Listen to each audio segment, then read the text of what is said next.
শিক্ষার্থীদের দাবি আদায় না হওয়া পর্যন্ত জগন্নাথ বিশ্ববিদ্যালয় শাটডাউন ঘোষণা করেছেন শিক্ষক সমিতির সাধারণ সম্পাদক অধ্যাপক ডক্টর রইস উদ্দিন।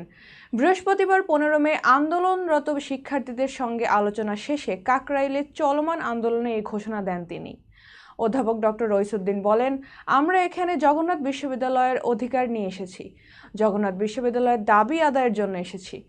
আমাদের উপর নির্বিচারে পুলিশ হামলা চালিয়েছে, এটি সম্পূর্ণ অরাজকতা এবং অন্যায়। আমরা কারো বিরুদ্ধে এখানে কথা বলতে আসিনি, কোনো ষড়যন্ত্র করতে আসিনি। আমাদের অধিকার চাইতে, আমাদের দাবি আদায় করতে এসেছি।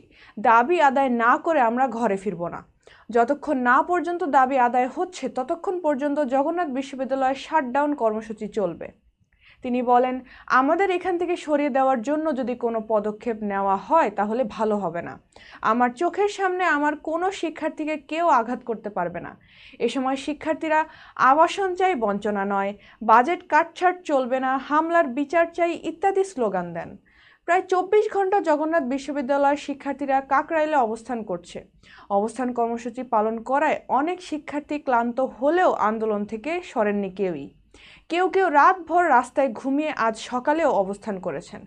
শিক্ষার্থীদের 4 দফা দাবি হলো, বিশ্ববিদ্যালয়ের 70% শিক্ষার্থীর জন্য 2025-26 অর্থবছর থেকে আবাসন বৃত্তি চালু করা, জবির প্রস্তাবিত পূর্ণাঙ্গ বাজেট কাটছাট না করে অনুমোদন, দ্বিতীয় ক্যাম্পাসের কাজ একনেক সভায় পাশ ও বাস্তবায়ন এবং 14 মে শিক্ষার্থীদের উপর পুলিশের অতর্কিত হামলার সুষ্ঠু তদন্ত ও দোষীদের দৃষ্টান্তমূলক শাস্তি নিশ্চিত করা।